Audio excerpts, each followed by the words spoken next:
Yeah, so this is going to sound a little different than most of the large model talks you maybe hear. If I do it right, it might even sound almost like a biology talk or something like this.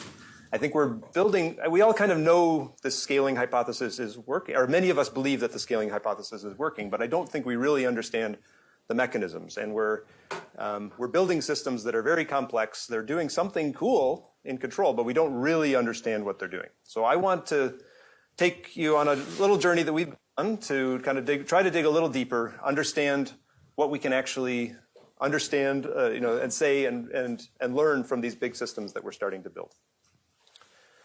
So the diffusion policy, maybe you know, thank you, and that's what that does. It's amazing. It works really, really well. We think of that, when I'll refer to diffusion policy today, we'll refer to that as a single task imitation learning pipeline. So if you want to fold a t-shirt, you teleoperate the robot to fold the t-shirt. 200 times is our standard, more if it's an important demo. Okay, and the thing you get out is a visual motor policy. So we have vision encoders in, robot joints or end effector encoding in, and action decoding out. And now we use this term large behavior models, LBMs, for the multitask version, right? I'll compare what I mean to that with VLAs and everything in a minute. So this is just, imagine we've been doing diffusion policy at TRI for a couple of years now. We've done a lot of demonstrations. We've tried to be very broad in our curriculum. We're going to put all of those together, all the data we've collected, and we're going to combine OXD and other internet data and put it all into this one big model, right? So we're going to take all of our robot training data, all of our simulation data, all of our online data, put that into one big multitask model. Of course, since we can nowadays, we're going to make this language conditioned and come up with a language conditioned visual motor policy. So this is standard fare now. In my words, the opportunity here is awesome, right? First of all, we're seeing robots do things with their hands that just weren't possible before, including cloth, liquids, and other things like that. There's a potential to program them via imprecise natural language and or a few demonstrations. And we'll talk exactly about sort of that in a minute. And maybe the most subtle thing, which I don't think we really understand yet, is this idea that if you can get something like the common sense we got in large language models for physical intelligence, then that should lead to something like robustness in our policies, right? Something like, robust control was trying to give us before. This is a very different route to a similar end. So let's try to understand that. And for me personally, this is a big deal, right? I mean, I've been thinking about control and dynamics for a long time. This is pretty different than the way we used to talk about it. And but I don't think I think the objects are the same. When we understand it really deeply, I think we're going to say they're more similar than different. Okay, so let's do a starter example here. This is two side-by-side videos. On the one side, I've got the single task version. So it's trained as a diffusion policy. Although the robot is doing many steps here, this is actually trained as a single task. So every demonstration was given for the entire sequence of making an entire breakfast scenario, okay? It's 229 demonstrations because we do some quality assurance, and 229 are what survived, okay? And on the right, we have the same task, but instead of just training on the 229 demonstrations, we take a large behavior model that was pre-trained on all of our existing demonstrations and then just fine-tuned with exactly the same 229 demonstrations. Okay, so that's one of the contrasts I want to study with you today. And they both do remarkably well. This is actually not that cherry-picked. We'll show you the statistics. There's something just a bit better about the way that the pre-trained models rolls out, okay? You can see it in the success rate. You can see it into some more subtle rubrics about how often it pauses, how smooth are the trajectories, okay? And I want to unpack that, and there's something that's making these things better. We felt we're making these things better, okay? But we're biased. We've been, trying pretty hard to build these models. Here's another fun one that we did just recently. So it's trained again as a single long task. This is one that really performs much better once we have the pre-trained model. And it's a level of dexterity that, I don't know, it still surprises me. It's just awesome to watch it work. So this isn't even the best rollout, but because it misses the middle of the apple. I'll show you our good and our bad today. But I like this one because it does some awesome little recovery in the middle. So you'll see some of the robustness that pops out. And who doesn't love robots with knives, right? So there's a lot of protection around this, just for the record. We are safe. Okay, so I mean, if you've done kinematics, okay, having a long appendage like this and trying to do fine manipulation at the end of a long appendage, that's a pretty complicated fine motor task, okay? We go through and do the job. It's going to chop up the apple. But I want to draw your attention to this piece, okay? Little things that happen that just are just amazing. Okay, so this one right here, it kind of pops off. Those little recovery maneuvers are just like, oh, I love that. I love that. And you can find some things like that in the single task training for this behavior, but they pop out, we think they pop out more. We're quantifying this, and I'll show you the kind of data and the way we're quantifying this. And just because it's a fun, I'll let it just play out here. Got to clean the knife because we cut a lot of apples that day.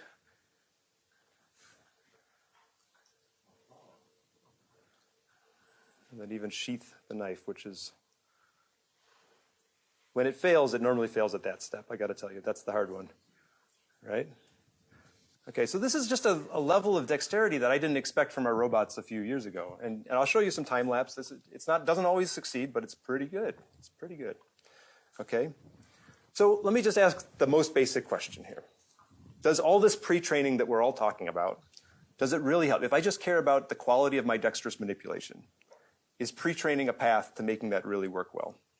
It's such a basic statement. I think we all believe it to be true, but I really want to come at you, saying that we're biased, right? I'm biased. I want it to be true so much. But I've been shy to talk about it until I was very confident that we had evidence to support that it's true, and I don't want to, I think we're in a time of great excitement, of great hype, and I want to, keep myself to the highest possible standards so that hopefully you believe me when I say the things I say. Do we actually have evidence that pre-training makes dexterous manipulation better, right? If yes, how precisely is it better? Let's get another level of detail. And on the practical side, maybe you already believe that and you don't need to be convinced, but I think a lot of the things we'll talk about today are just about building the right tools to be able to even make the decisions that you need to make quickly. If you're iterating over policy architectures or data sets or whatever like this, do we have the tools to make those design decisions quickly? So I want to, as a scientist, I want to sort of tell you the hypotheses as I wrote them down like a year and a half ago, right? The way you're supposed to do science is you say your hypotheses, you lock them in a box, and you're not allowed to change them after you've seen your data, okay? So I regret a few things about this, but it's close. And so let me just talk you through this. So the first thing I wanted to see in the multitask scaling laws was that if I train a diffusion policy, for instance, and it's my first ever diffusion policy, the first skill I've ever trained, the first task I've ever trained, then maybe it takes about 150 demonstrations to get 80% success rate. Of course, it depends a lot on what task and everything like this. But if I've already trained 1,000 tasks, then you'd like to say that I could add a new task with many fewer demonstrations, right? So maybe if I've trained enough, then maybe I just give a single demonstration, the model understands what I want, and that's enough to fully do the task. And the hope was that actually it's not a step change and you just have to keep giving demonstrations until you reach like robot enlightenment, right? That somehow there's a smooth glide path, that somehow we get a nice scaling law that sort of says that the more skills we have, the better we get. So that was the first thing we looked for. The second one is a statement about robustness. Of course, you'd like to think that even if you got only 80% success rate on your first skill, that when you've trained a lot of skills, you'd like to see that the robustness goes up. We're getting used to seeing low success rates in our learning, but maybe the path to real robustness is actually by large-scale pre-training on diverse tasks. And that's an examination where we go and look for recovery that sort of transfers from other tasks. Okay, the basic idea is, well, maybe even the stronger version of the statement would be, imagine you just cared about one task. You're a small business, you just have one thing you really want the robot to do well.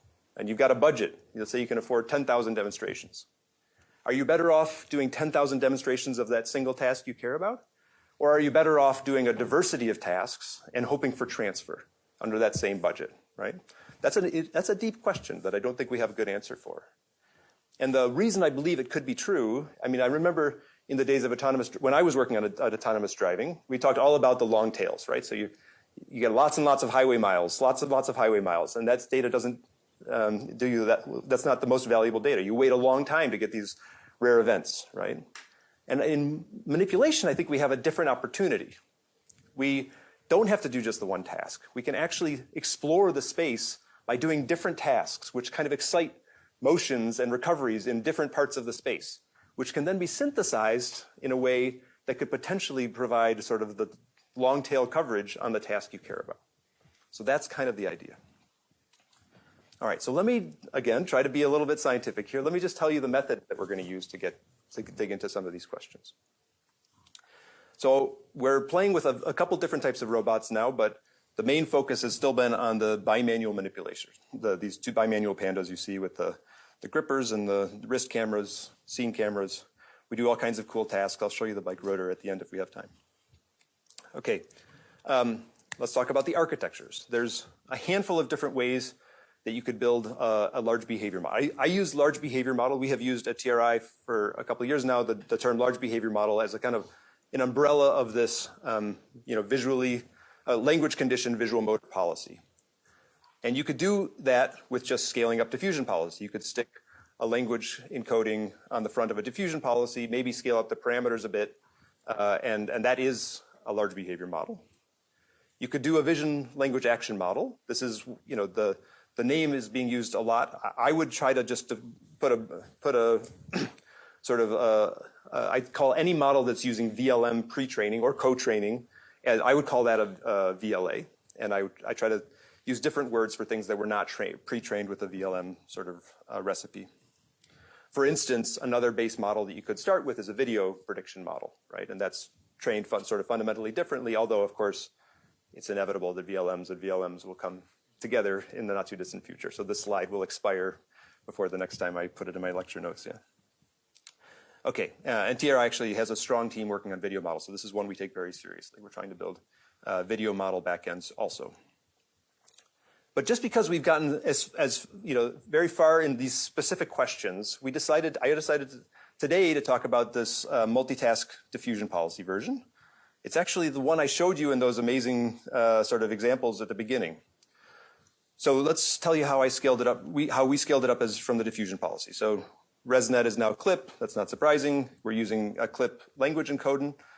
It's mostly frozen. We, just apart from the layers, the connectivity tissue, right? We're using DIT now instead of UNet. Okay, but actually we're not that much bigger in terms of number of parameters. When you add it all up, nowadays we tend to share the image encoders when we used to have separate image encoders.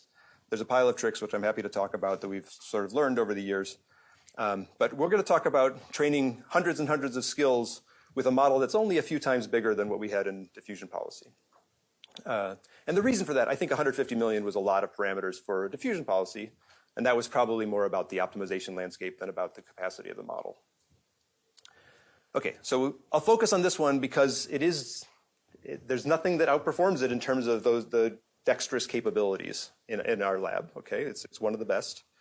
And it's just fundamentally simpler to study. If you're really trying to dig in and say, what is the source of these the way my feedback control changed, the way my stability changed, then language complicates that story. And so there's a second talk I would love to give about the way language enters more deeply into this, but I'm going to defer that. I'm not as far along in my thinking with that.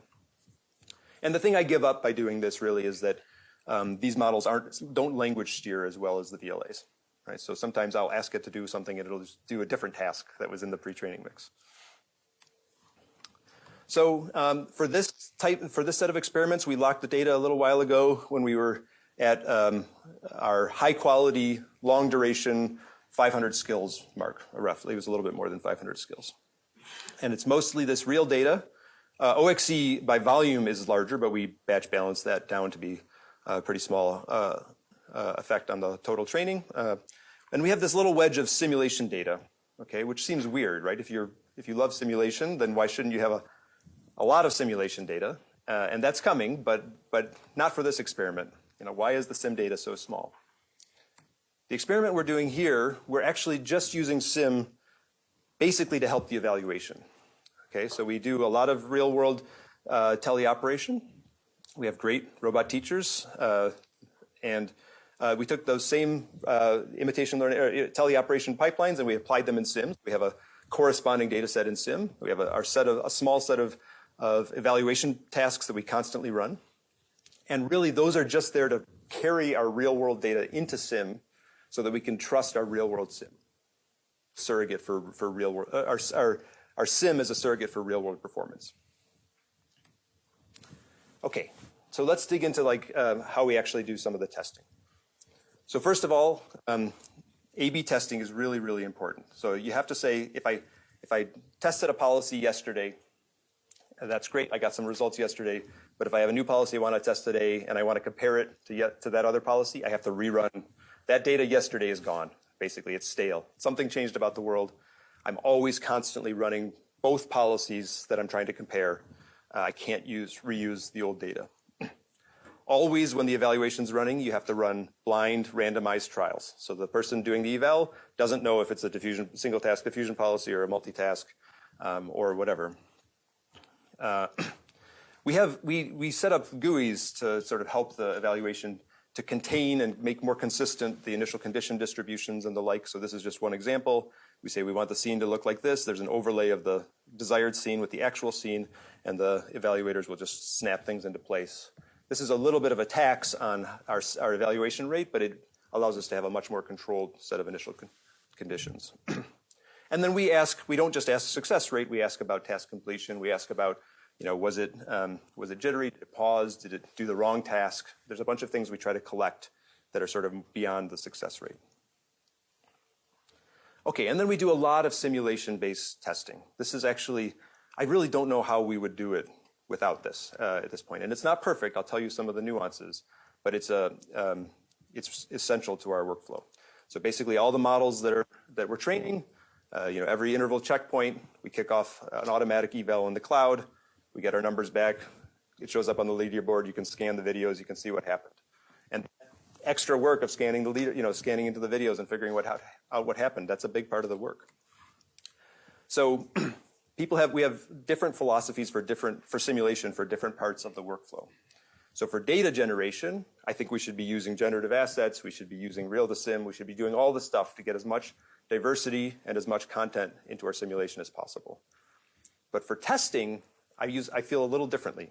We're actually, we're only going to run all of those evaluations on a handful of scenes. So since we're running so many checkpoints through this, I'm actually going to take time. I'm going to let artists make the assets. I'll let the physicists touch up the contact parameters. I want this thing to be bulletproof. No weird policy is going to make some strange physics happen in this simulator, right? So that's the philosophy is this is the place where you want high quality. You want a low sim to real gap. We tend to come up with handfuls of scenarios to do that, and 10 tasks, greater than 10 tasks per scene, so that the task is not visually obvious, and you have to pay attention to the language in order to accomplish the task. And then, just like in real, we try to just capture about 200 demonstrations per task. With a little quality assurance, it's 199 or 2, whatever, about 200 demonstrations per task. And that, again, is meant to bring our real-world data into sim. Okay, why do I like simulation for testing? I mean, the fact that it runs automatically on the cloud is of course, a big thing. But the repeatability is so valuable. Anybody who's done real-world eval knows how painful it is. And to be able to run a policy last week and then know that those scores are still valid this week is just so valuable, okay? Also, we can just run many, many more rollouts. So we get much better statistics of slightly the wrong distribution, but we get much better statistics, okay? We've done work with Mac and others on those statistics. Okay, yeah, and then we run automatically and things just appear magically on the leaderboard, and it's just a really effective way to have the folks working on the policy to get their results back. strong correspondence with real, but not perfect, right? We work as hard, I think, as anybody on our simulator, but I think if I were to tell you it's a perfect match, that would be glossing over a lot of nuance. There's just a lot of small things that can take the policy in simulation on a different path than it does in real. Maybe you don't put enough noise in your joint encoders or something like that, and so it latches on to this like nice clear signal in a way that it wouldn't have done in real. You know, you find these, you knock them down, but there's still a lot of them. Okay, so I'll show plots with confidence intervals. Okay, so we'll do this partly with just the Summa IID. We'll do a Klopper-Pearson sort of standard interval analysis here. So when you see a plot like this, and I'm talking about a checkpoint versus another checkpoint, there'll be a mean and there'll be the 95% confidence intervals, upper bound and lower bound. So if I want to say something like, I made a substantial difference, checkpoint A is better than checkpoint B, then a sufficient condition for that is that, you know, this checkpoint is safely above this lower point. Sufficient but not necessary condition. Okay, but let me just, I said checkpoint for the first time there. That just, it means, you know, one of the models, you know, one of the sets of parameters in my model training. I said this, I'm going to pull this checkpoint off. And I think it's really important to acknowledge that the statistics I have are about checkpoints, not about architectures. I'd love to say that, you know, flow policy is better than diffusion policy or vice versa, right? But that's actually a much harder statement to make, and we often don't spend enough compute to make that. There are many sources of randomness in the pipeline. Of course, different objects, environments, initial conditions. Even the diffusion being a stochastic policy, right? It's going to do different rollouts because we want it to be, we encourage our diffuser to be, denoiser to be stochastic. But the big one is that there's randomness in training, right? And you know, we're including this, but it's very expensive. At some point, we're going to have to just bite the bullet and do that and capture all of our variance to make these statements. But it's very expensive, and it's going to require training a bazillion policies to do that. And the language, you know, the computer vision community has done this. That's how, you know, if you think ResNet just popped out, you know, you're not acknowledging how many ResNets they trained to make that happen. And the language community has done this, and the robotics community is going to have to do this at some point, but we haven't done it yet. And then also, as you'll see in some of the plots, there is a high variability across tasks. There's some tasks that things work very well, some tasks they don't work well. Sometimes I have a clear explanation for why, sometimes I don't, right? So we have to acknowledge that the choices I made about which tasks affect my statistics, okay? And that's not captured. Okay, how many rollouts do we need to start making statistical arguments? If I have n rollouts, and I talk about an empirical mean of my Bernoulli process, then the mean is always just the success rate p. Okay, but the variance goes like p times 1 minus p over n, right? So if I make a plot that goes from success rate 0 to 50%, it's symmetric on the other side. I could have plotted the whole thing, but it's symmetric since it's p times 1 minus p. Then what is the width of that confidence interval? And unfortunately, if you only do 10 rollouts, then the width in the worst case is like 60-some%, right? So if you're trying to say that checkpoint A is better than checkpoint B and you've run 10 rollouts, it's like, I don't know how you fit that in 100 points, right? If you do 20 rollouts, you know, you get better, but, and it's a trade-off. It's so expensive to do these, right? So we have decided for the single task results we'll show today, we'll budget 50 rollouts to get ourselves down into this sort of smaller confidence interval. Okay, and in sim we can do many more. That's for a single task. Things get more powerful when you start doing multitask. So our real multitask and our sim multitask, that's when we can start talking about you know, averaging over all of the tasks where we start getting our small confidence intervals and nice separation claims. Okay, I'm sorry to harp on it, but this is like, it's a painful reality of doing these tests. Okay, so is checkpoint A better than checkpoint B? So a sufficient condition is that they separate, but it's not a necessary condition. You can do better with some adaptive testing. You have to really watch out for these things. So, you know, if you know about p-hacking is a real danger in this world. It would be very tempting to like run some number of experiments, see if your confidence intervals separate. If they don't, run some more experiments, and you're not allowed to do that. That's p-hacking, right? So you have to come up with the policy, basically, an adaptive testing framework that allows you to see that with 95% confidence, my policy A is better than policy B. The mean is above, for instance. And so the other way I'll show, because the confidence intervals don't tell the whole story, the other way I'll show some of these results is as with these basically plotting the posterior of a Bayesian analysis that shows the distribution. And then you can start to see there's a whole distribution of possible outcomes here. And sometimes those distributions, even if their tails overlap, you can still, with probability, separate them. So this common letter display is one way to say that. So if it says AA, for instance, that means they're in the same equivalence class. You couldn't separate them. But if it says AB, that means there was with statistical confidence, we can say there's a strict ordering in those performance. Okay, now here's maybe a philosophical point that I want to make here is, so we're in the low data regime. We're doing 200 demonstrations per task. Gemini robotics, for instance, does many, many more. We've never done that. The tasks that we're showing are intentionally difficult. Like the initial conditions are crazy. In simulation, sometimes we have cameras that are moving on every different rollout, okay? We make these things intentionally hard. Why? If you're trying to understand the policy, the changes that you're making in the policies, well, let me say it the other way. If I was trying to impress you with my success rate, I would not do that, right? But if I really just sincerely want to learn about the policies, then the right thing to do is to stay away from those tails where you lose information and put yourself in the middle of the distribution and run lots of tests.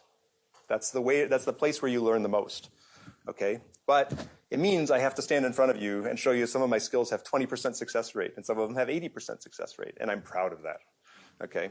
But you just have to give up, because I don't care how good your policy is, you can do adaptive stress testing. I mean, in driving again, we used to talk about the simulator should be like driving in downtown New Delhi all the time, because that's how you learn. You put the hardest possible conditions, right? Okay, and I think really maybe just, this whole idea of trying to, I have to convince myself in order to convince you, I think you really have to live that. Like, there's 1,000 small decisions that were made in the course of creating the results I'm about to show.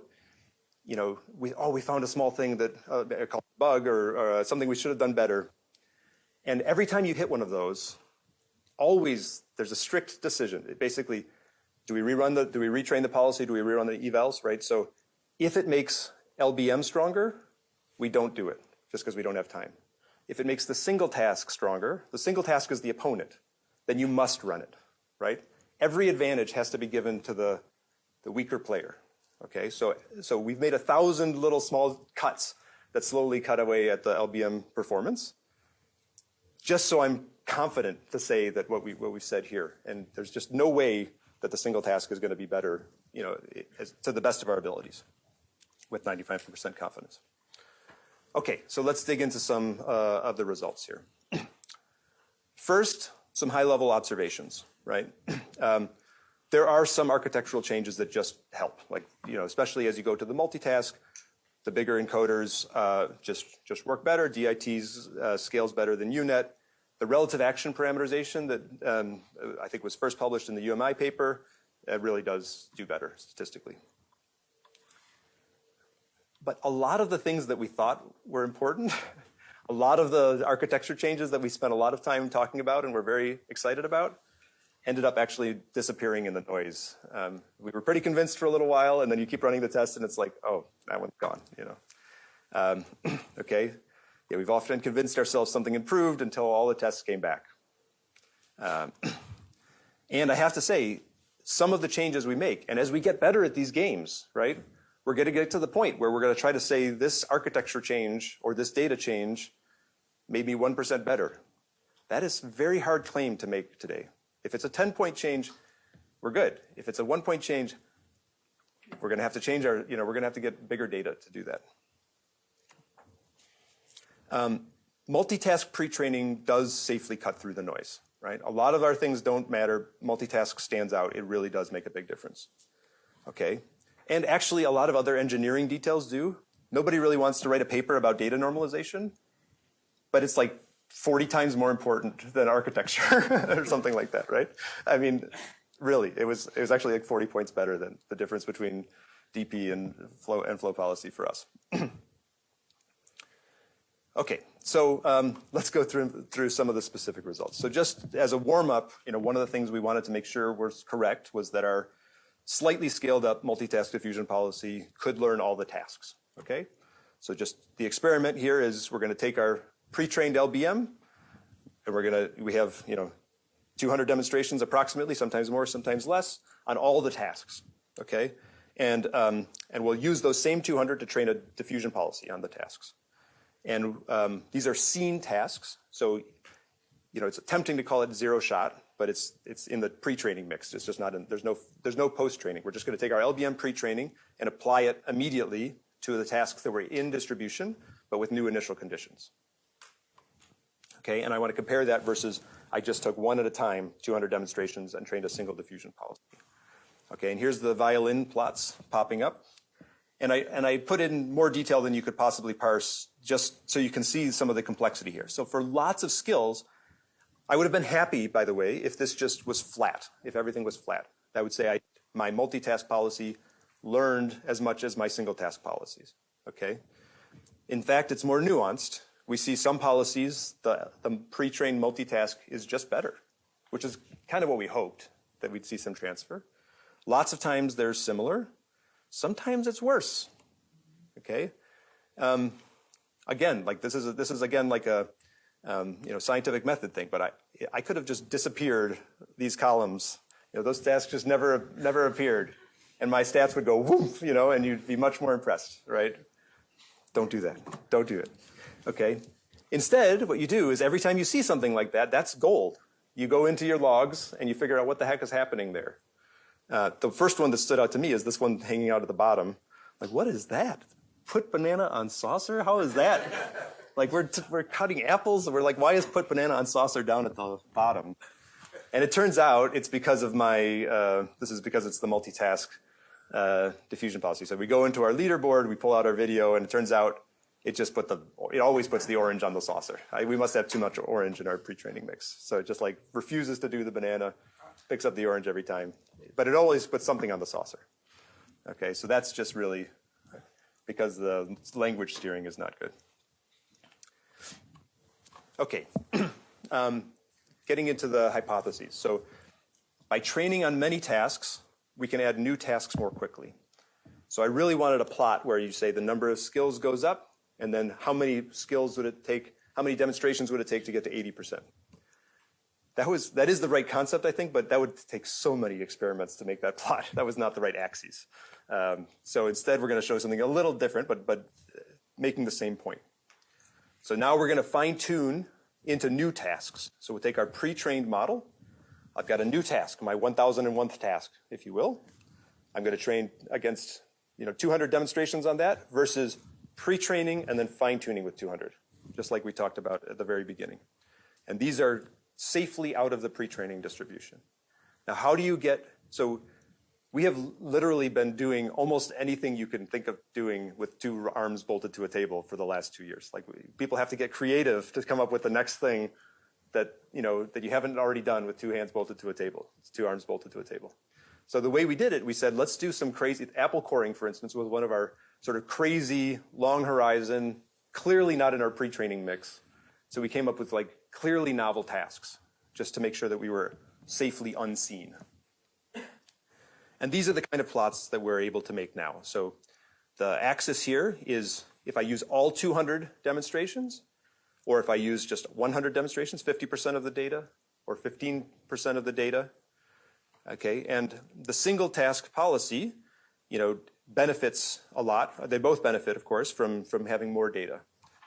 But what's interesting and consistent, very consistent across these different runs, okay, is that the pre-training allows you to do much better with less demonstrations.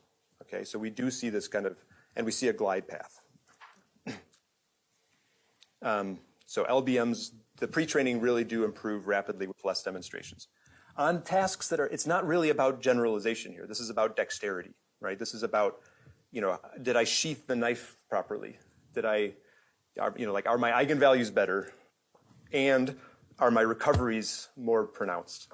These are like fundamental dynamics and control things that are happening because of the pre-training. Okay? We have a bunch of tasks in sim even that were intentionally very difficult. And we include those, and all our performance drops into like our, please forgive my 25% success rate, but the trends continue even for our different battery of tasks. We've done less of these in real, although they're actually running right now, the partial, but all of the real results we've gotten so far, you don't expect the absolute to match. Remember, the philosophy here is you have to compare relative. The total performance is task dependent, but we see very consistent trends in terms of the relative gains of the pre-training in real versus in sim.